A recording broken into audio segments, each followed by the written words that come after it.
So, hope you've had a good couple of days. We are heading into part 2 of our study on Daniel chapter 11. We've entitled this study, The Robbers of Thy People, because that's kind of a main phrase that these Bible scholars like to talk about. And in some ways, I think we talk too much about this kind of stuff and maybe miss the point. But that's what we've titled it. I hope you'll enjoy this study. We're going to be continuing on from where we left off Saturday night. So let's go ahead and pray together, and we'll divide up our reading and have our study together. Our Father in heaven, we want to thank you so much for the privilege that we have to consider your word this evening. Lord, as we continue this vision, this discussion of the movements between the king of the north and the king of the south, we ask for wisdom from on high, and Lord, that which we don't understand, we ask that you will help us to continue to study, and maybe one day we can.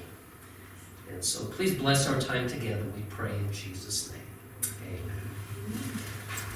All right. Does everybody have the outline for our study this evening? It should say Daniel chapter 11, part 2, The Robbers of Thy People. And we're going to read from verse 14 through 35, Saturday night. Well, let's do a quick review. Friday night, we did chapter 10, which kind of set the stage for this last vision. Saturday night, we covered the first 13 verses. Tonight, we cover kind of the middle section, and we'll see how far we get. Around 8 o'clock tonight, we'll wrap up, and we'll see if it makes some sense for you. So, who would like to read verses 14 through 19? Okay, Judy has 14 through 19. Then verses 20 through 29. Verses 20 through 29, okay, Judy. And then verses 30 to 35.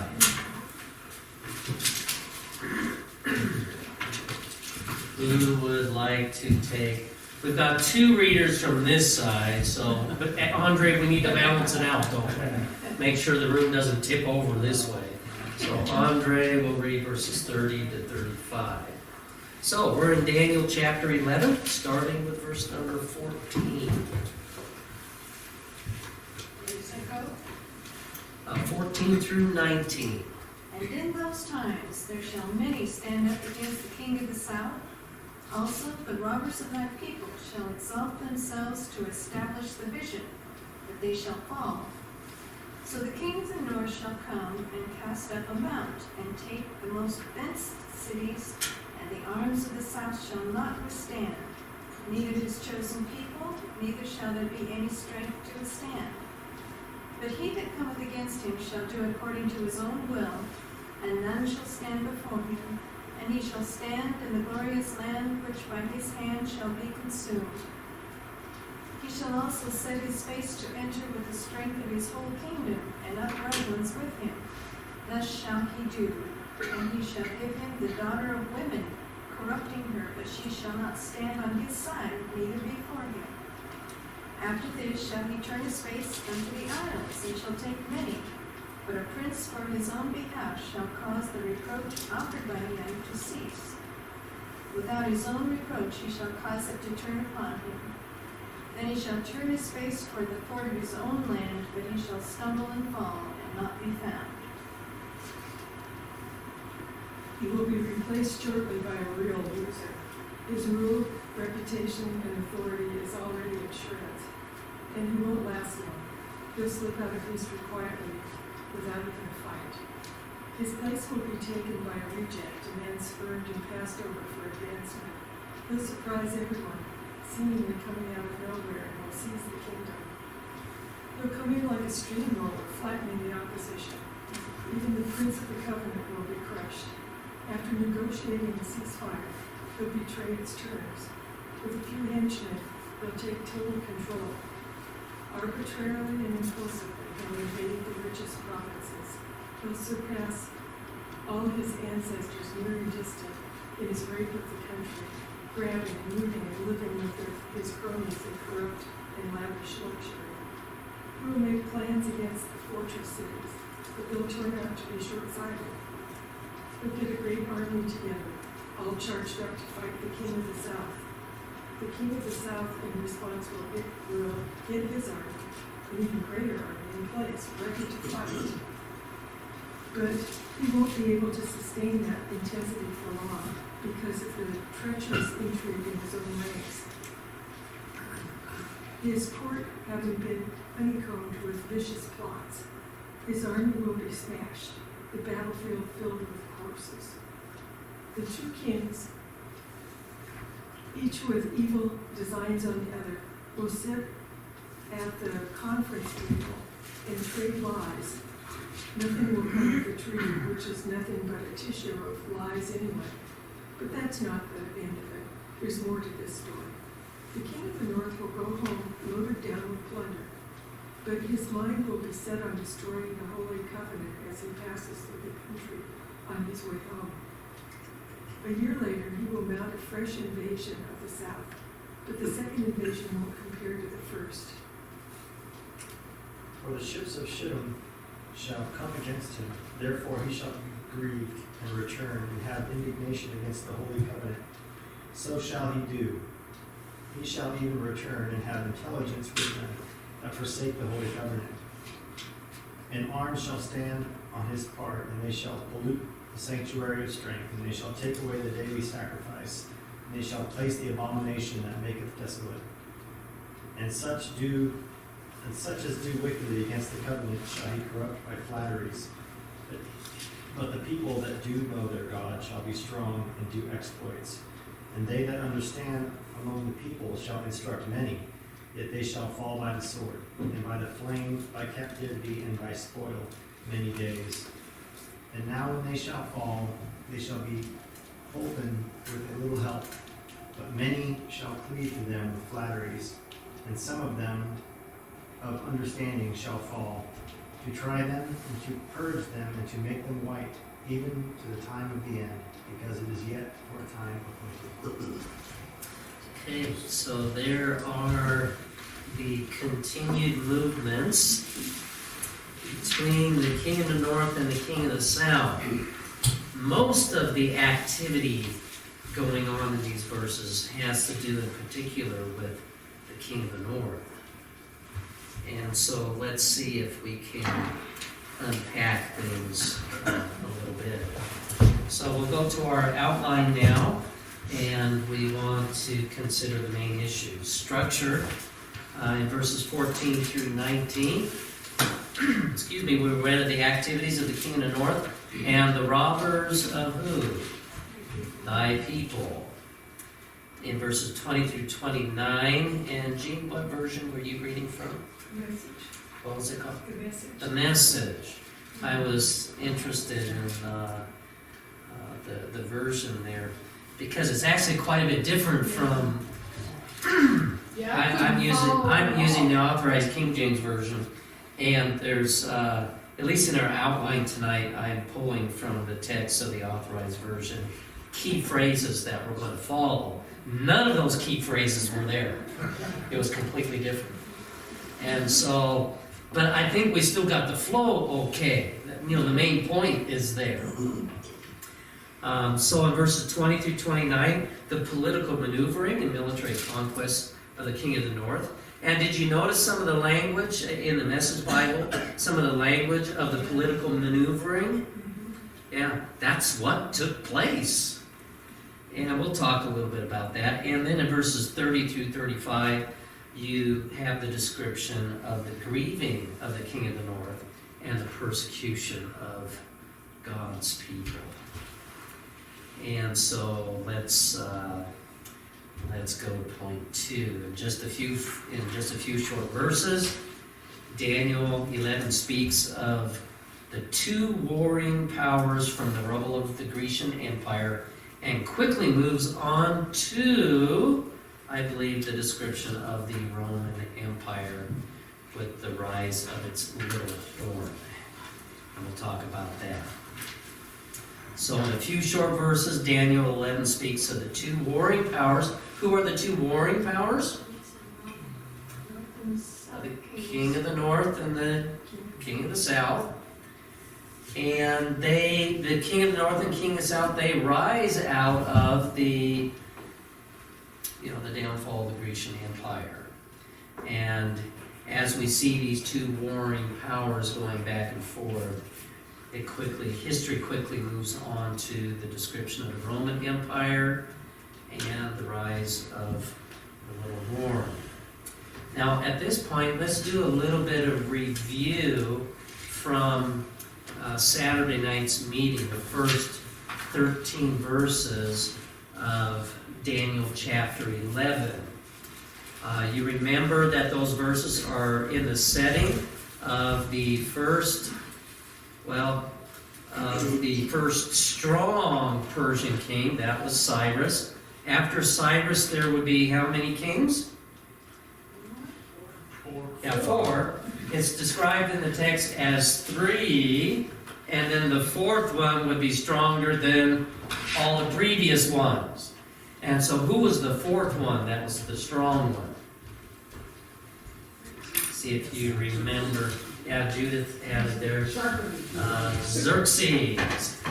And then for the next, 140 plus years, you have the whole line of Xerxes kings that do their thing, and they end up stirring somebody up. And what other nation did they end up stirring up?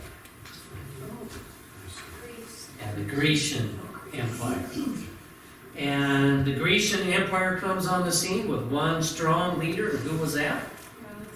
That was Alexander the Great. He lasted not very long, and his kingdom was divided up between his generals. Over a little over 20 years, that was narrowed down to the 4 of his generals. Sorry, I forgot to turn my phone off.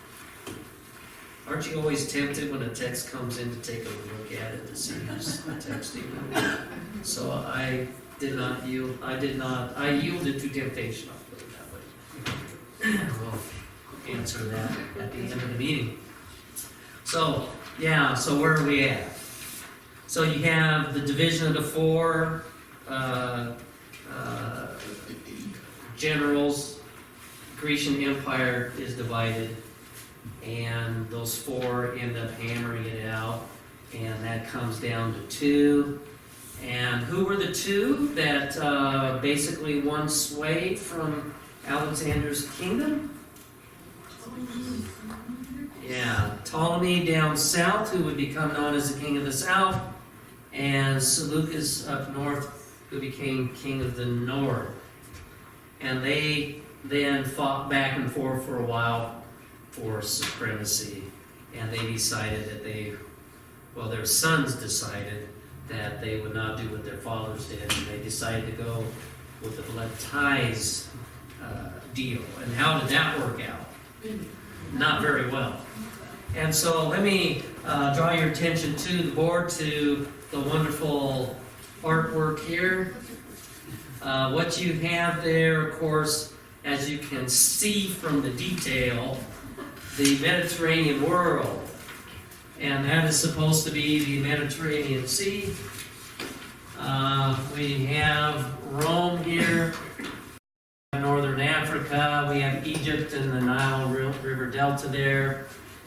We have Western Europe here. This is supposed to be the Atlantic Ocean there, as you can see. Isn't that wonderful artwork? Yeah. Thank you. I didn't hear any of you agreeing with it, so I have to console myself a little bit. So this area up here that's the area that Seleucus ended up having control over. And that was kind of the northern territory of the then known world. Now it's bigger than what the square there is, but I'm just trying to give you an idea. Then down south in Egypt, just that southern portion, that's where Ptolemy, the general Ptolemy, who was actually a very great general at Alexander, probably his best general, he took the southern part. And In between the king of the north, that is the Seleucus and what would become known as the Seleucid dynasty, and the king of the south, the Ptolemy and the Ptolemaic dynasty, in between there, we have something. What do we have? We have the city of Jerusalem, the land of Palestine. That's where God's people are. It's called today it's called the Holy Land. I don't know if there's very much holy about it, actually. That's what we call it. But in the movements of the king of the north and the king of the south, God's people are in the middle of the movements all through time. And so this is the point. Do you remember we talked about a key Saturday night? There's a main key to understand who the king of the north and who the king of the south is. Do you remember what the key was? Whoever has control. Yeah. Whoever controls the territory is king. Is the one that is being talked about. And I believe that's the way it is clear to the end of time. I believe in a literal historical picture, clear to the end of time. Now, some of you who may have read other commentaries, you know that there are other views at the end of time of the discussions of the movements between the king of north and king of south. Some spiritualize it.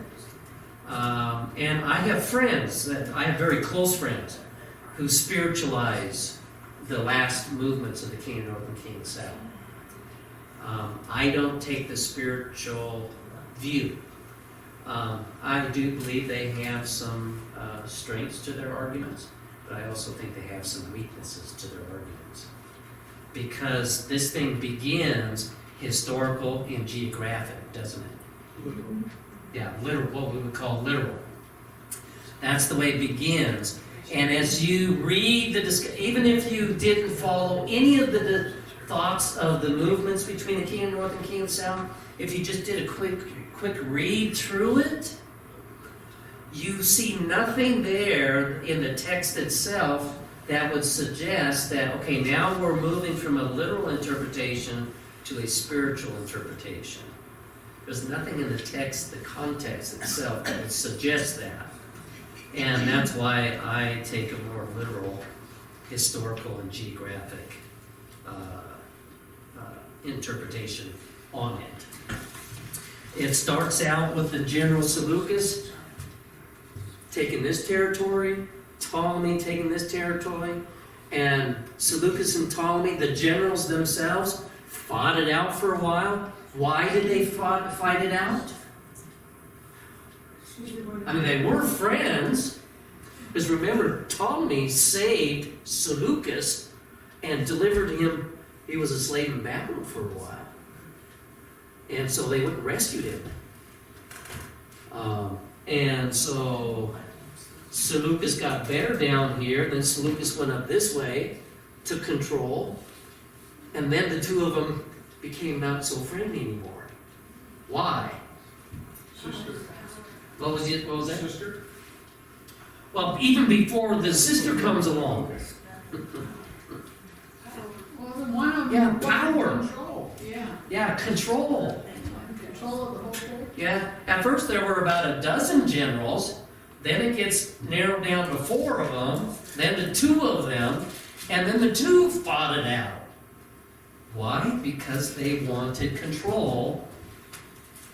They wanted the kingdom like it was when Alexander had it. But God told the prophet Daniel years before, it's not going to be 1, it's going to be narrowed down to 2, king of the north, king of the south. And there's going to be these movements between king of the north and king of the south all through history to the very end of time.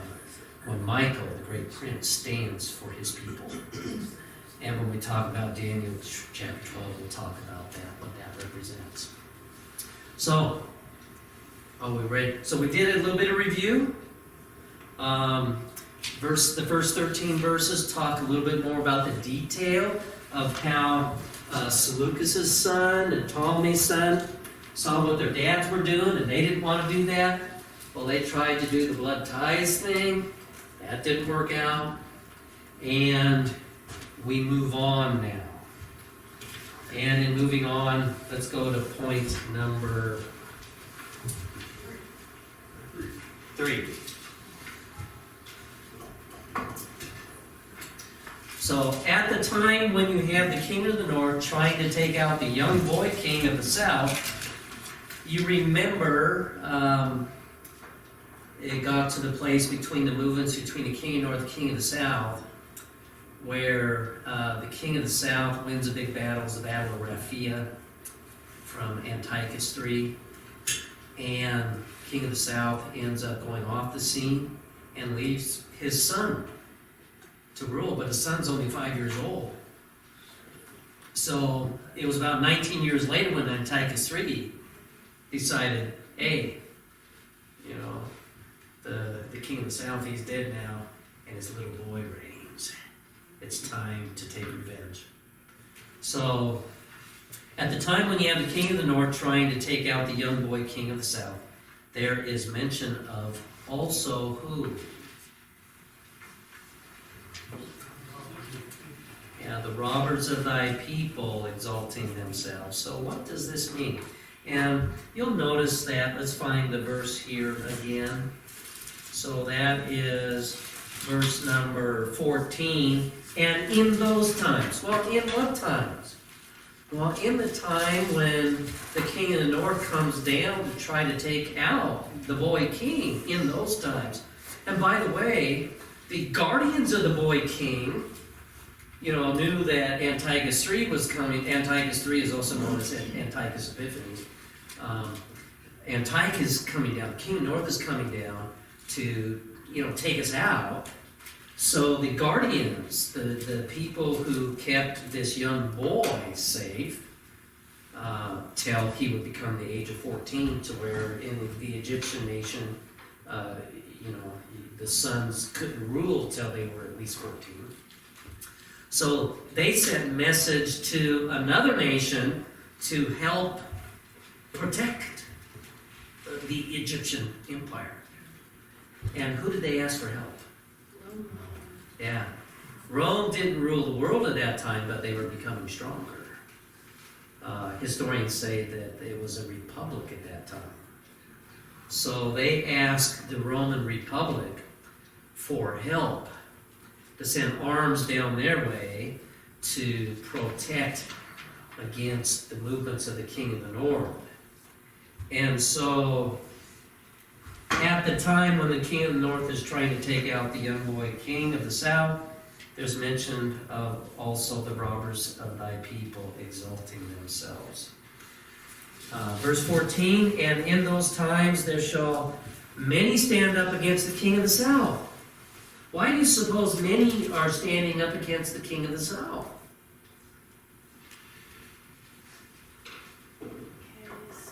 He's a little boy. Yeah, he's a weak ruler. He doesn't know anything yet. And so, yeah, the Seleucids were trying to gain control. There are other small nations off to the east that saw this as an opportunity to gain a little strength. But the Roman Republic came down and helped to protect the interests down on the Nile River Delta. At this time, it says, also the robbers of thy people shall exalt themselves to establish the vision, but they shall fall. So, one thing we want to talk about is who are the robbers of thy people? Yeah. I have the New King James Mhm. Version, and it says violent men of your people. Yeah. So it's not robbers who are robbing the people, but rather people. Well, the Hebrew word there for robbers means also violent, but it can also mean robbers. In some versions, it's just translated as robbers because the Hebrew term can be that way, or it can be violent. Well, robbers usually are violent. The point, I think, is on violent. And so, there are those that take the historical view, not the preterist view or the futurist view. Those that take the historical view take two opinions on this. And let me share with you the two opinions. I think I've given a little bit of room there to write So one view is that this represents unfaithful Jews linking up with Antiochus Epiphanes. Unfaithful Jews. This would be violent Jews amongst God's people that link up with the king of the north. And when you read history, you find out why maybe some of these Jews would link up with Antiochus. And the reason why is because Ptolemy down south, when he had come back from the Battle of Raphia, he came back down through Jerusalem and he plundered the temple and took some slaves from God's people back down to Egypt.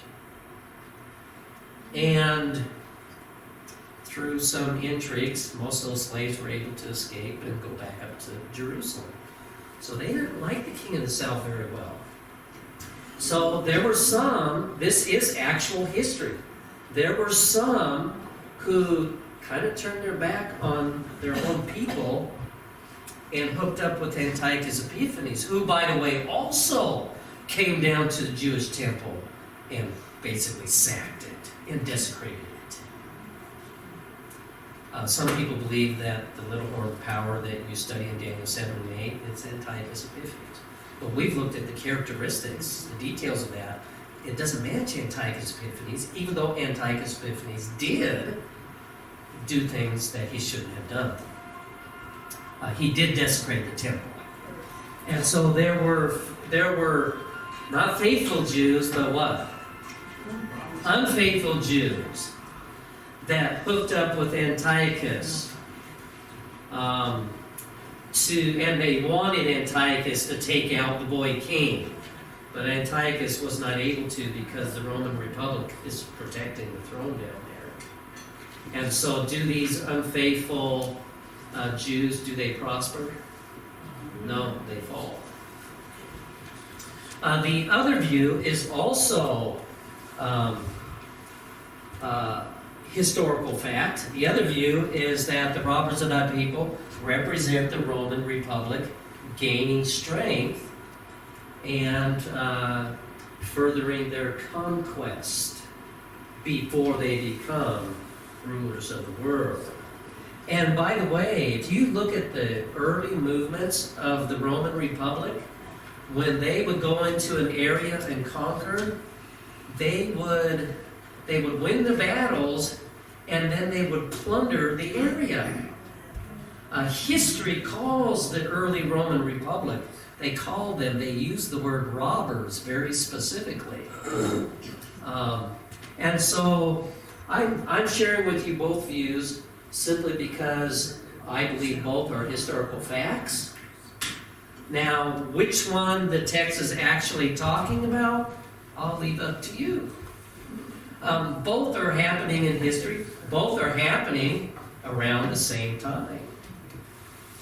It makes sense more to me that even though the Roman Republic was going around to nations and plundering them and gaining strength and making them kind of like vassal states, even though they did that, I think more of the emphasis is on the unfaithfulness of certain ones of God's people. By the way, even though there were unfaithful ones of God's people, there were also faithful ones of God's people. And does anybody know there's one particular Jewish family at this time that were faithful. Yeah, the Maccabean family were faithful. And if you read very much about the history of the Maccabees, God provided miracles on behalf of them because they faithfully trusted God. Unfortunately, some of their own people did not trust God and worshipped other gods and went with Antiochus Epiphanes instead. So let's move on to point number 4. Next, we see the military conquest, I believe, of the Roman Republic under the general. Does anybody know what general was one of the first generals that they go up to cities that had walls and they put up mounts against the walls and they would attack the cities and the cities would fall? What against the walls? Mounts. Yeah, verse 15, so the king of the north shall come and cast up a mount and take the most fenced cities, and the arms of the south shall not withstand, neither his chosen people, neither shall there be any strength to withstand. Oh, siege rams. So yeah, here in the King James language is mounts. In your Bible it's called what? Siege rams. So what power comes down from the north, with its siege rams and takes out city after city after city? That was the Roman Republic. And the first big general there was a guy named, did anybody take a guess on it? His name was Pompey. Yeah, General Pompey.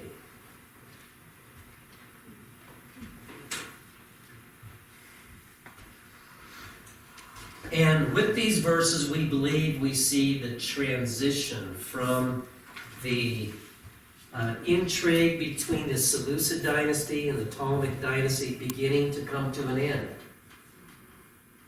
And how it started was the Ptolemaics down here asking protection from the Roman Republic, from the king of the north.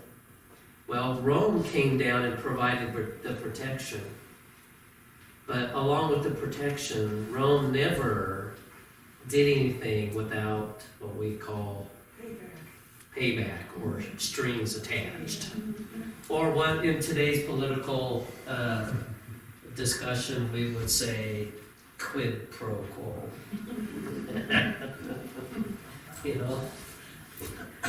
You scratch my back and I'll scratch your back.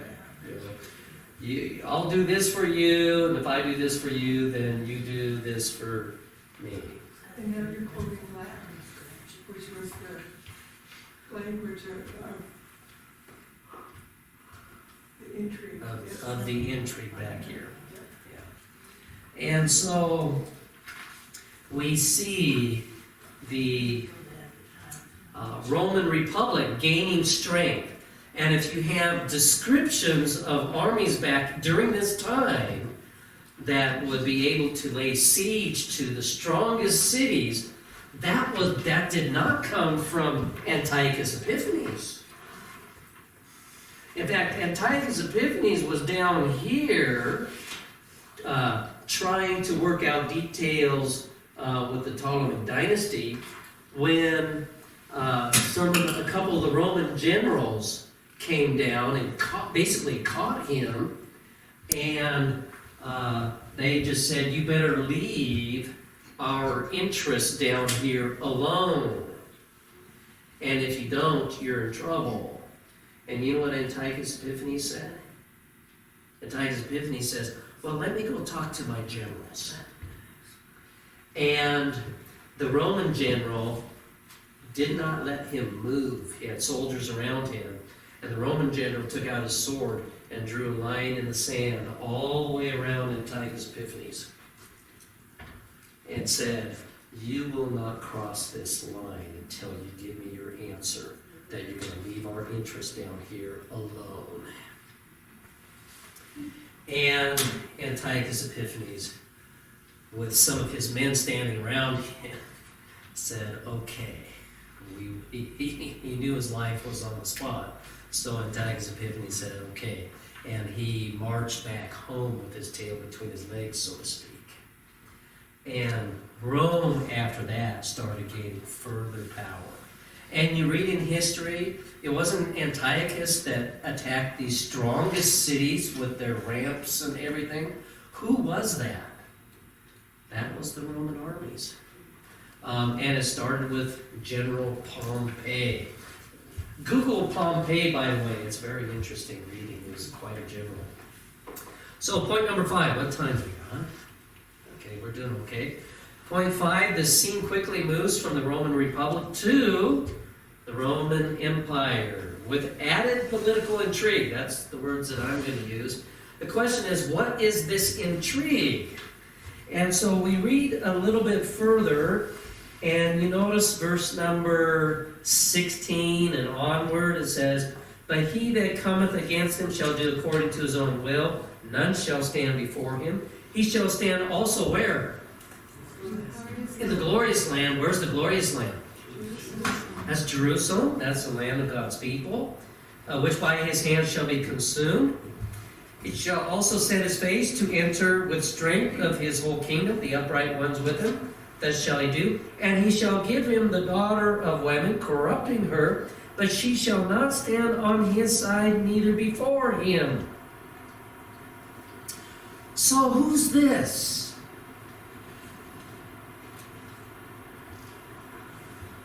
Let me go to our, I probably didn't leave you enough room there. I'm calling this political intrigue. And so, who was one of the first main leaders of the Roman Republic after they do all this conquering with Pompey? Does anybody know who the first Roman Caesar was? A guy named Julius Caesar and his general Pompey. And so they go down south here, and Antiochus ends up leaving the area, and there's a daughter down there by the name of Cleopatra. And she is given to Julius Caesar for protection. That is, Julius Caesar takes her to protect her and to protect the Ptolemaic dynasty from being completely destroyed. And the text says that he corrupts her. And did that happen? Julius Caesar ended up taking advantage of Cleopatra, which Cleopatra was, well, we'll just put it this way. Remember a couple of nights ago we talked about Laodice? And Laodice, even though she had a reason to be upset, she was not the nicest lady to cross. And Cleopatra was of the same ilk. Was probably not the nicest lady to abuse. So Cleopatra, she gets hooked up to Julius Caesar for a while. And then there was another general that was gaining sway in the Roman Republic. His name was Mark Antony. Remember reading about Mark Antony? So Mark Antony shows up, and Cleopatra likes him better than Julius Caesar. So she leaves Julius Caesar, says, I don't need your protection anymore. I'm just telling this story in a few gists. And she hooks up her interests with Mark Antony and convinces Mark Antony to rebel against the Republic. And that was not a good thing. So Julius Caesar sends one of his generals down that was faithful to him, sets Mark Antony acquiesced to Cleopatra. And so a general named Octavian comes down. And there was a battle between Cleopatra, Mark Antony's forces, and Octavian's forces. And Octavian, it wasn't even close. And Octavian won the battle. And once Cleopatra saw that Mark Antony had lost the battle, and she briefly was able to meet Octavian, she decided that she liked Octavian better than Mark Antony. What are the odds? Yeah.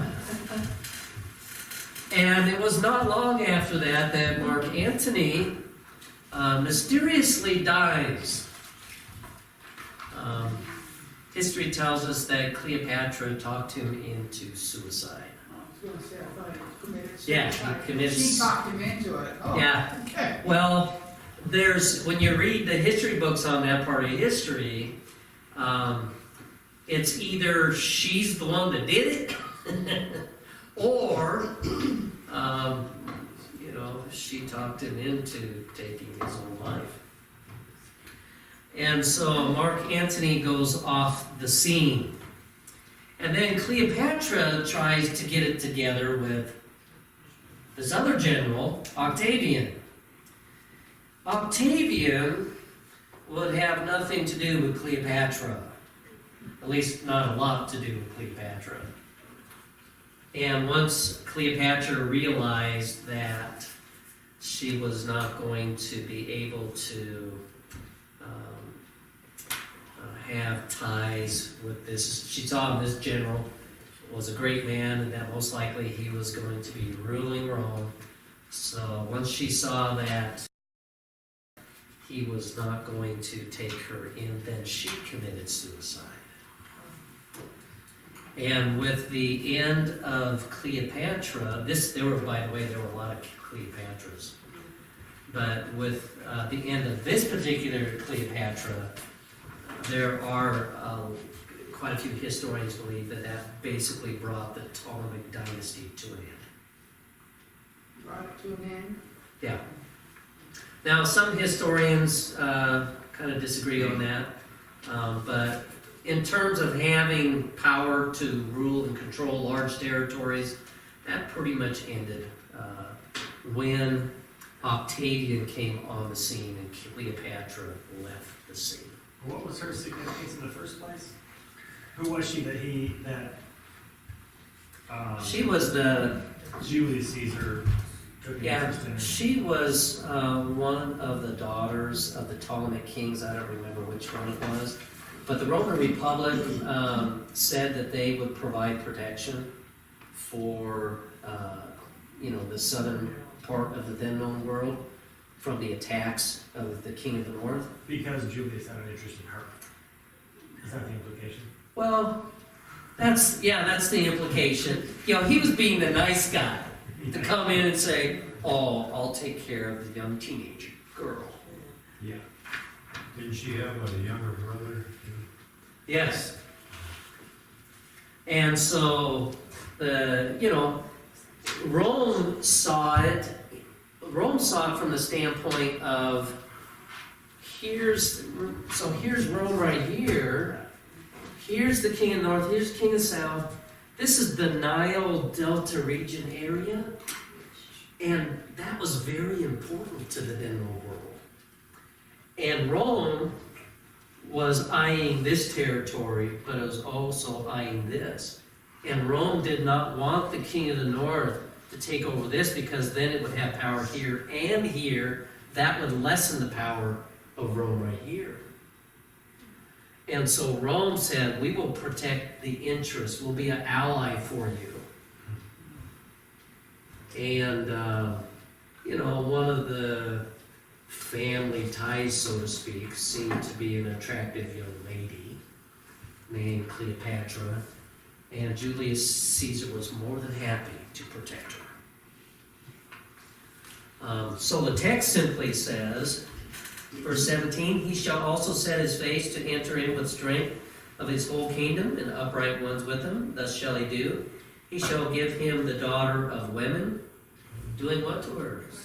Corrupting her. But she shall not stand on his side, neither before him. After this shall he turn his face unto the isles, shall take many, but a prince from his own behalf shall cause reproach offered by him to cease. Without his own reproach he shall cause it to turn upon him. Then he shall turn his face toward the fort of his own land, but he shall stumble and fall and not be found. So, we told you the first part of the story, the kind of the political intrigue with a woman involved, and we believe that to be the story of the intrigue with Cleopatra. It seems to match up the history or the text there pretty well. And so let's move on into our discussion. The next main thing that's mentioned is under point 6, the coastlands of the Mediterranean's taken. You had in the King James Version, in verse 18 says the word isles there. After this he shall turn his face unto what? The isles, and shall take many. That word isles there means islands. And so when Julius Caesar after he settled things down in the southern part of the land, traveled back up north again, and he went along the eastern side of the Mediterranean here, and the northern side, all the little islands and the coastlands there. Guess what he did? He went into all those areas and conquered them and made them little provinces of his territory. But the text says that he would then go back to his own fortress. He went back to Rome. And the text says that would he continue to rule there? But what does the text say? He would stumble and fall. When Julius Caesar got back to Rome, he was not there very long, and he sat upon his throne amongst the Senate. And what happened? What was that? Somebody stabbed him. 23 times. 20, yeah. One of his own princes, matching the text, a guy named Cassius Longinus, talked a lot of the senators into grabbing knives, and they approached his throne to try to share some information with him. And at a given signal, they rushed the throne, and they brought his life to a rapid end. By the way, the day before that happened, some of his most trusted counselors came up to him and asked him the question, if you were to end a man's life very quickly, how would you do it? Oh, And you know what he said? Stab him. Yeah. So the next day, his life came to a rapid end. A loving end. So that's point number 7, the return back to the fortress of his own land.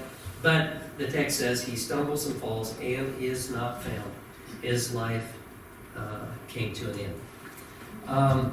After that, we have further descriptions of the Roman Empire, what we would call the pagan Roman Empire. I just chose kind of over the next, from verses like 20 to 29, some main things. Didn't write down all the detail, but the main things. For example, you see a raiser of taxes come on the scene. Verse 19. Verse 19, that's this king stumbling and falling, that's Julius Caesar. Notice verse 20. Then shall stand up is in his estate. That in the place of Julius Caesar, then would stand up a raiser of taxes in the glory of the kingdom. But within a few days he shall be destroyed, neither in anger nor in battle. So who is the next? I've got a place for you to put in the notes here. Who's the next guy after Julius Caesar that is known as the raiser of taxes? Caesar Augustus. That's Caesar Augustus, How come yes. Caesar Augustus and not Augustus Caesar like Julius? I mean, were they related or they just all Well- called Caesars?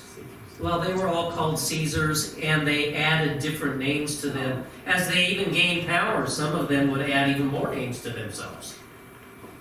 I thought maybe they were related. I read it. So Caesar Augustus is the raiser of taxes. And if you read your New Testament stories, you will find that Jesus was born in Bethlehem, Ephratah. Why was Jesus born in Bethlehem? Because of the taxes. The census, a census was commanded by Caesar Augustus, and the purpose of the census was to decide how the land of the different provinces and states would be taxed. So the census was given, people had to go back to their own places of birth, and so Joseph and Mary went back to the town of Bethlehem while Mary was quite pregnant with Jesus, and that's where he was born. The next verse says, in verse 21, well, we know that Caesar Augustus ruled for a little while, but not a long time. He died. He did not die in battle. And then, who replaced Caesar Augustus? In verse 21, it says, And in his state shall arise a vile person. Who was the next Caesar after Caesar Augustus? Tiberius. That was Tiberius Caesar. So, at the end of that, a vile ruler at the time when the Prince of the Covenant is broken. Who is that? That is Tiberius Caesar. As Tiberius Caesar ruled, that was in his rule. The text here says that the Prince of the Covenant will be broken. Now, who's the Prince of the Covenant? In the Bible, when it mentions the Prince of the Covenant, Old Testament, New Testament, who is that referred to? That refers to the Messiah. You remember the covenant promise was first given to who? Yeah, to Adam and Eve. And then from then, they told the story of the promised Messiah through what we would call oral telling, the oral history. The promise then was given to a faithful man named Abram, who became Abraham. And the covenant promise was passed on to his son Isaac, to his son Jacob, who had 12 sons, who became the 12 tribes of Israel. And the promised seed, the covenant promise, came through which tribe? What was that? The tribe of Judah. Yeah, read that in the book of Revelation. And so, let's get back to our text here. So, a vile ruler at that time, that represents Tiberius Caesar. It's also the time when our Lord and Savior Jesus Christ is broken. That is, he is crucified under Tiberius Caesar. Other rulers who conquer through, I'm going to use, I pulled 3 words from the next several verses. There's the word flatteries, peace, mischief. Can you think of other rulers after Tiberius Caesar that are pagan Roman rulers that rule, that they do win battles, but most of their conquering is through trickery, is through flattery. Some of the adjectives that are used in the Message Bible here I found interesting. That describes it well. After Tiberius Caesar, there was a ruler named Nero. Was Nero a nice guy, or was he not so nice? Yeah. For about 300 years, you can follow the Caesars, the different rulers from Nero down to a guy named Diocletian. And the foolishness, kind of for the most part, ended with Diocletian. But then after Diocletian, after the rulers from Nero to Diocletian, then you have a different kind of ruler that became interested in different things. 2 rulers come on the scene where you see a little bit of a transition taking place in the pagan Roman Empire. And I believe that this is described in verse 27 through verse 29. Verse 27 says, both these kings' hearts shall be to do what? Mischief. They shall speak lies at one table, but it shall not prosper. For yet the end shall be at the appointed time. Verse 28 is very key. Then shall he return unto the land with great riches. His heart shall be against what? The Holy Covenant. And he shall do exploits and return to his own land at the time appointed. He shall return and come toward the south, but it shall not be as the former, as the latter.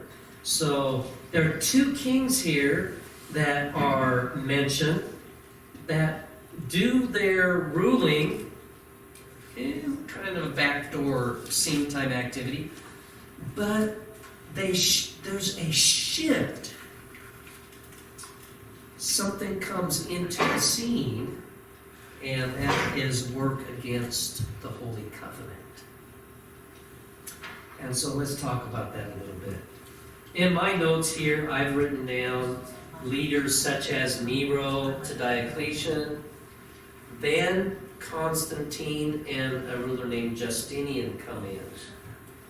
And with Constantine and Justinian, they're not only interested in political conquest, but they started getting interested in spiritual matters. And can you think of anything that Constantine did that might give you a hint towards pagan Rome's interest in other things besides just political conquest? Okay, he changed the Sabbath, the sacredness from the Sabbath to Sunday worship. Now, a man can't really do that, by the way, but that's what he said. Yeah, what was that, Jeff? Okay. Yeah, so you have Constantine coming on the scene, and he decides that he wants to become a Christian. And he wants to be nice to Christians now. Now, before him, was Diocletian very nice to Christians? No. That there was a 10-year period from 303 to 313 where Diocletian wiped out every Christian that he could. And by the way, the book of Revelation, that is prophesied. I believe it's prophesied. And so Constantine, he makes this shift. And he decides he's going to be nice to Christians. He even baptized his army. He didn't walk a few.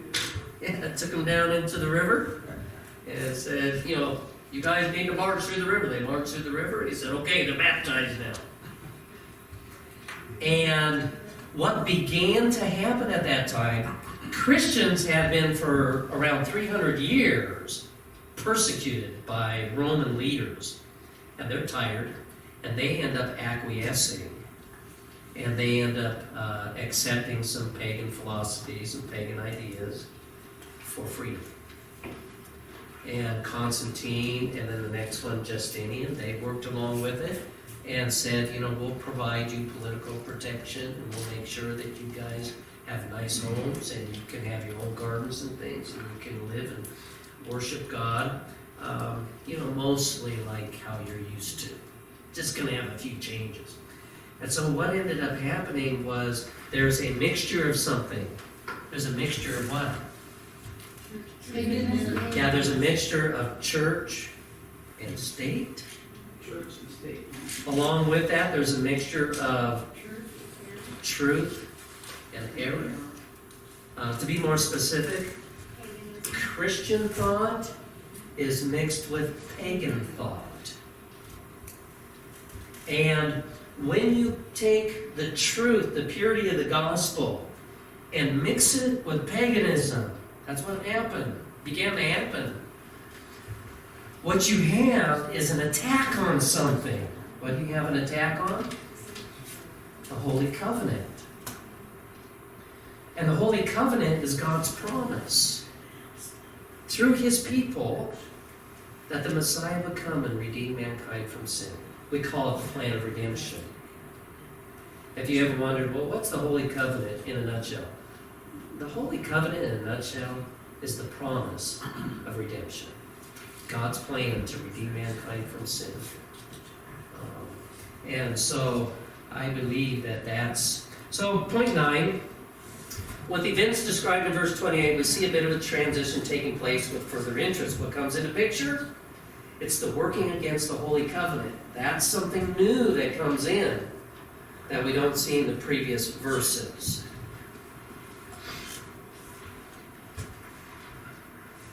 We're past time here.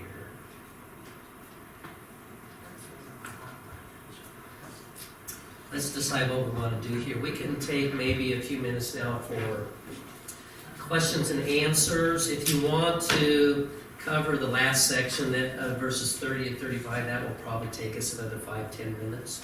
What would you like to do?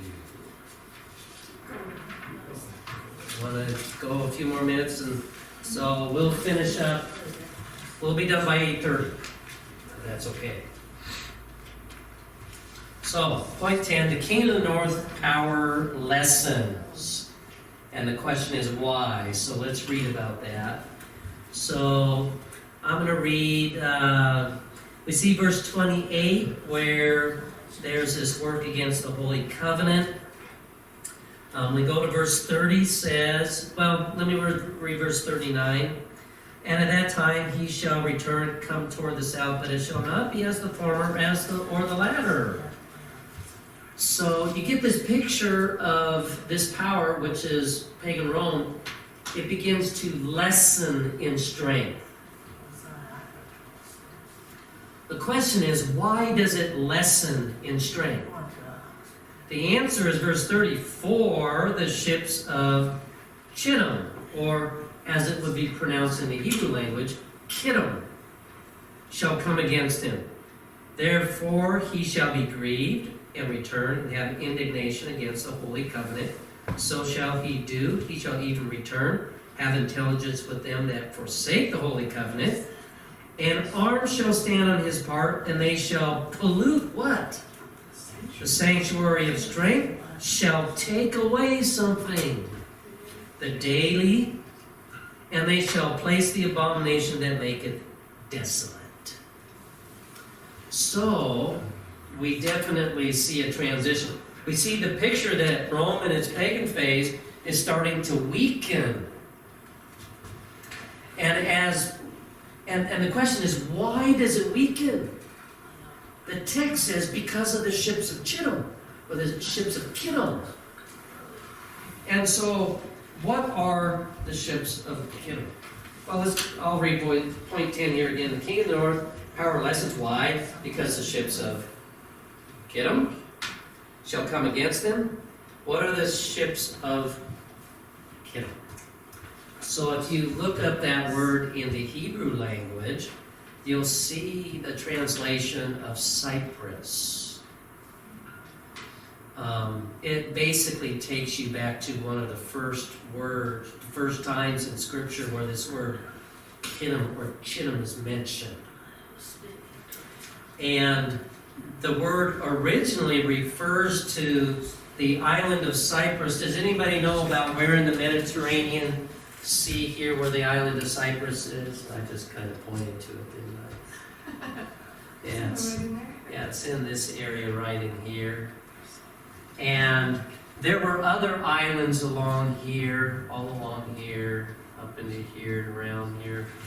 And all of those islands were known as the area of Kittim. But that word Kittim, it's mentioned not very much, like 4 or 5 times in the Old Testament. And so sometimes it's referring to a geographical area, and the other times it's referring to attackers, people who are attacking. So you can put that on the line there. Ships of Chittim would represent a geographic area. In particular, the Cyprus and the islands of the sea. That's kind of the geography of it. The other idea of it is being attackers. Now that's what we know about the word Kittim. That really doesn't tell us a lot. The word Kittim after that seems to just kind of disappear in history. And so that's why we don't have a lot to go on. But let me ask you a question.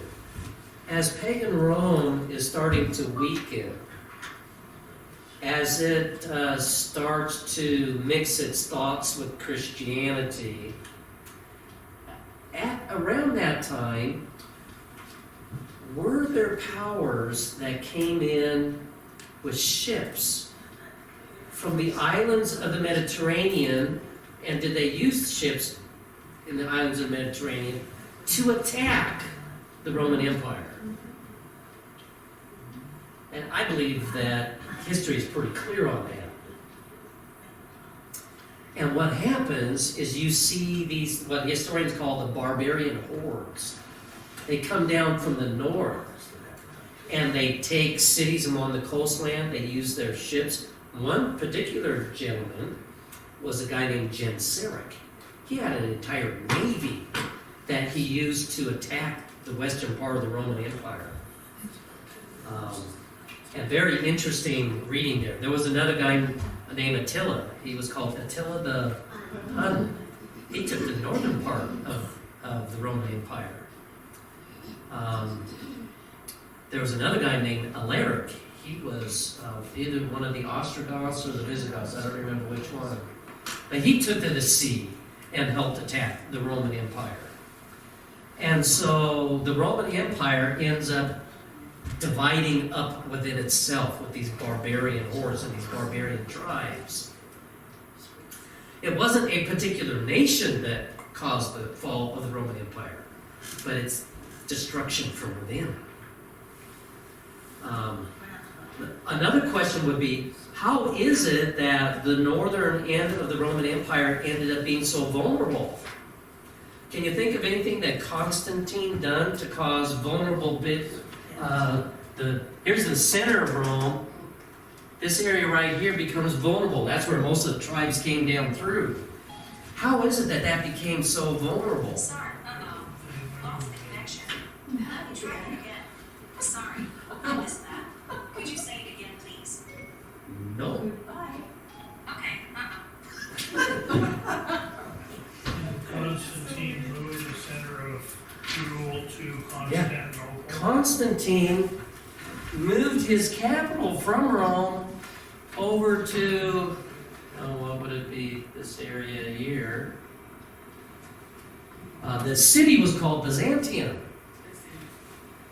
And so he decided he was going to put his capital more to the east. By the way, do you know why he decided to put some strength towards the east? Because at the same time that Rome was doing its work in the west here, there was another power at the same time coming to be in this eastern portion here. And that was the Muslim Empire was coming to be. And so Rome decided it wanted to have in Byzantium strength. So Constantine moved there. That left a political vacuum. And as soon as the political vacuum took place in Rome, it was filled, by the way, the head of the church. Okay? So the Pope of Rome takes leadership in Rome, but he's not strong at that time. And so the barbarian hordes come on through, and the Roman Empire begins to come to its end. And to me, that makes sense that the reason why this king of the north, that is the Roman Empire at this time, because remember, whoever controls this territory is what? The king. And it ended up not only controlling that territory, but coming down this way and controlling this territory. Rome ruled the world at that time. And so Rome comes to its end. I believe this picture of ships of Kittim or Chittim are a fairly good example of or description of the barbarian hordes and what they did in causing the weakening of the Roman Empire. Let's go to point number 11. The main focus of the King of the North then changes. What's the change? Verse 31, and arms shall stand on his part. They shall pollute what? Sanctuary of strength, shall take away the daily and place the abomination of desolation. Now we've studied the taking away of the daily, which ends up being the abomination of desolation. Do you remember what this word daily means? It means continual. And that's what we add the word sacrifice. In your Bibles there, that word sacrifice is in italics. That means it's an added word. But I believe it's a good addition because a power would rise out of Rome after its fall that would attack the sanctuary of God, would attack the daily that's connected to the sanctuary. And there were many things in the sanctuary service that were daily, that were continual. And all those things were to tell the story of something. They were to tell the story of what?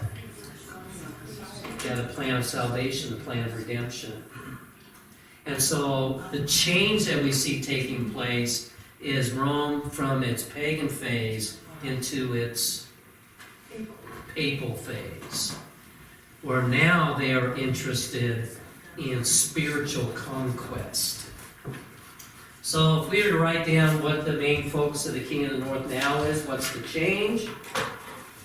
It's now the one that takes the daily away and sets up the abomination of desolation. If you want to use the language of the text, the focus now, the main focus, is the taking away of the daily, trampling on the sanctuary, setting up the abomination of desolation. Rome moves to its papal phase. Pagan Rome is removed, papal Rome is set up. And when that happens, what happens? I'm going to read verse 32 through 35. Follow along with me. Verse 32, and such as do wickedly against the covenant shall he corrupt by flatteries. But the people that do know their God, and were there people at that time that knew God? Shall be strong and do what? Exploits. And they that understand among the people shall instruct many, yet they shall fall by sword, by flame, by captivity, and by spoil many days. Now when they shall fall, they shall be helping with a little help. But many shall cleave to them with flatteries. Some of them of understanding shall fall, to try them, and to purge, and to make them white, even to the time of the end, because it is yet up for an appointed time. And so, when the King of the North switches its emphasis to taking away the daily, then they do something. Then they persecute those who believe in the daily, who believe in this sanctuary, who believe in the everlasting gospel. And as Rome moved from its pagan phase to its papal phase, was there persecution of God's people at that time? Yeah. Did they die by sword? Did they die by flame? Did they die by captivity?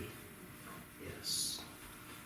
I believe that what we see there being described is what historians call the Dark Ages, that lasted for nearly 13 centuries. What's the era at this time that states we reigned? Well, yeah, Rome, the pagan Roman Empire fell in 476 AD, so that's getting towards the end of the 5th century.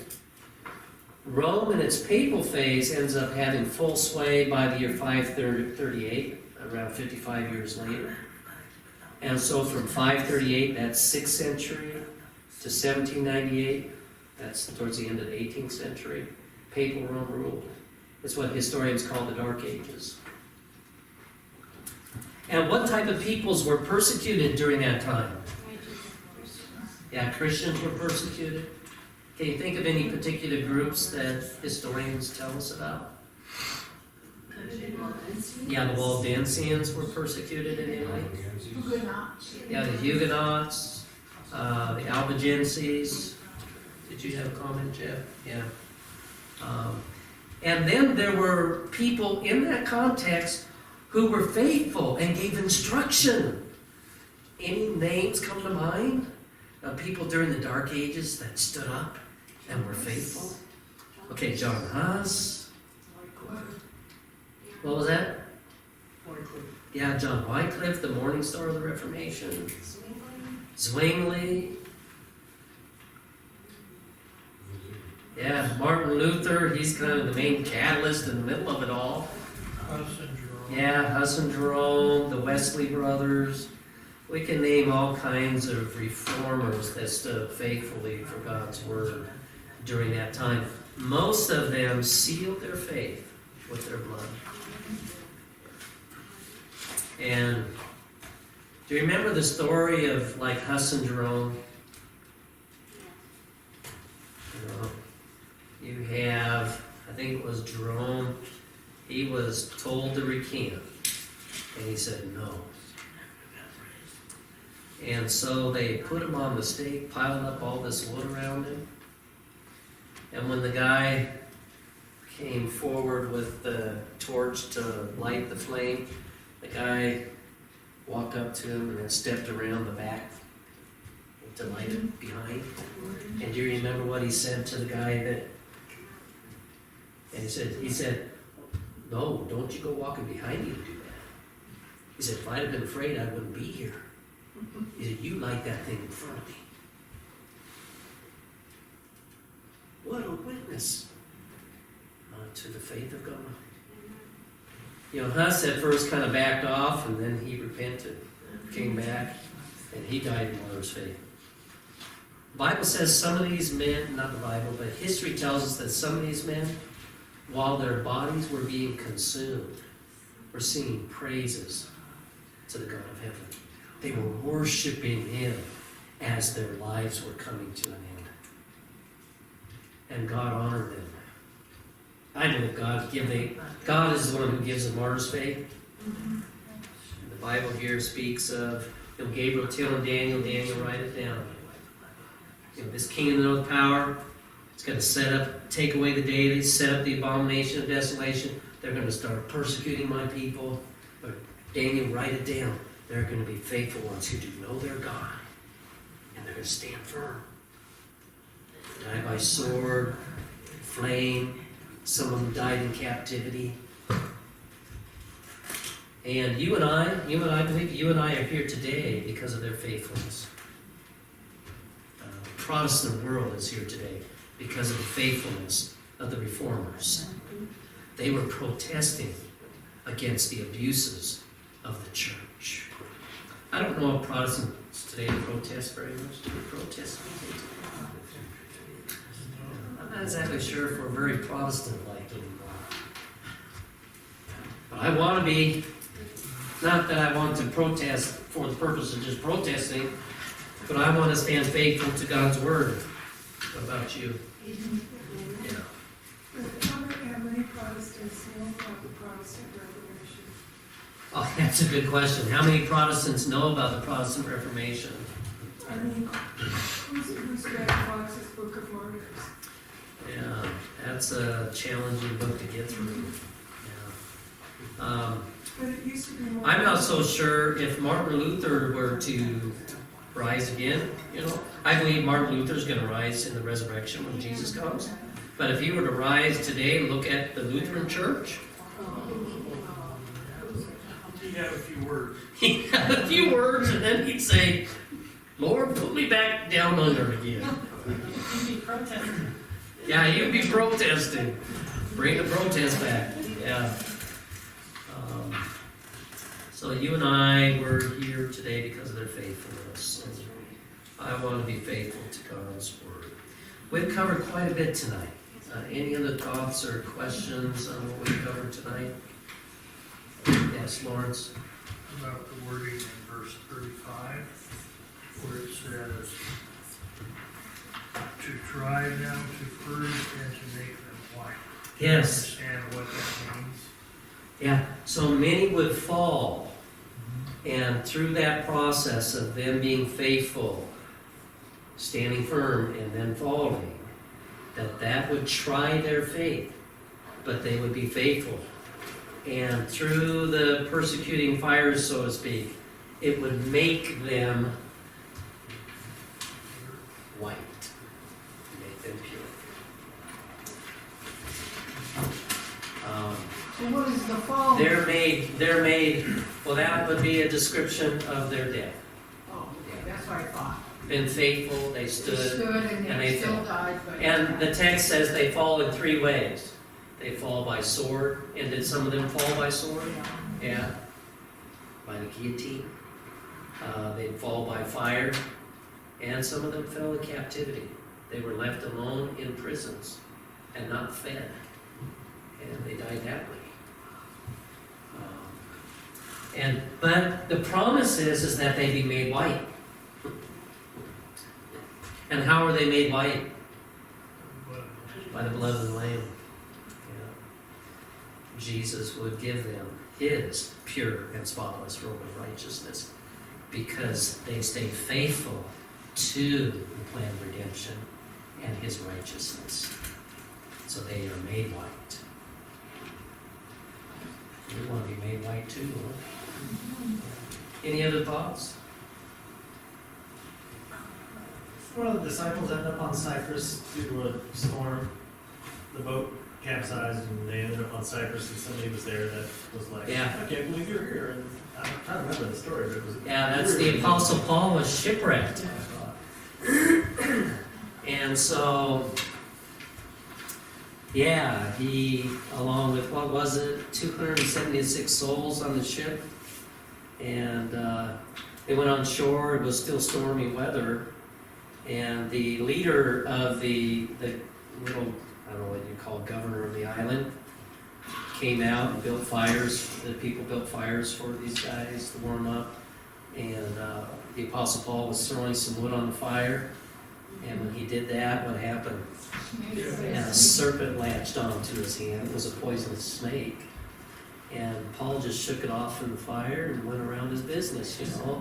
And the people of the island people were looking at him, waiting for him to keel over. And you read about this in the book of Acts, and they tell the story of how, you know, he must be an evil man, you know, because the gods say he must die. He was saved from the sea, but now he must die. Well, he didn't die. And then they began to what? Say he was a god. Yeah, saying that he was a god, and they began worshiping him. And of course, then he came out and said, no, don't worship me. You worship the God that I serve. And then he healed, the governor of the island had a sick son. And he went and prayed for that governor's son, and that governor's son's lifeless spirit was healed. Then all the people of the islands brought their sick and their maimed. And Paul prayed for them, and they were all healed. Yeah. Changed island after that point, huh? Well, Friday night we will cover the last section of the chapter. I, in particular, believe that the last 5 verses of the chapter are still events that are future. And so we'll talk a little bit about what that might look like and what that might mean. But as we talk about things that are future, we shouldn't present them too forcefully. I'll tell you a little bit about, there's not very many people that are studying the last few verses of Daniel 11, but there are some who are. I know quite a few of these some. And I'll tell you what their basic views are, and I'll also tell you where I am at. But as I tell you where I'm at, I'll let you know that it may not be that way. You know, because these are events that are still future, and you know, we're not God. But what we can do is we can look at the text and see the main ideas, and then look to history as history continues to unfold and see how it's going to match up. All right, let's stand and pray together. Lawrence, would you have our prayer for us tonight?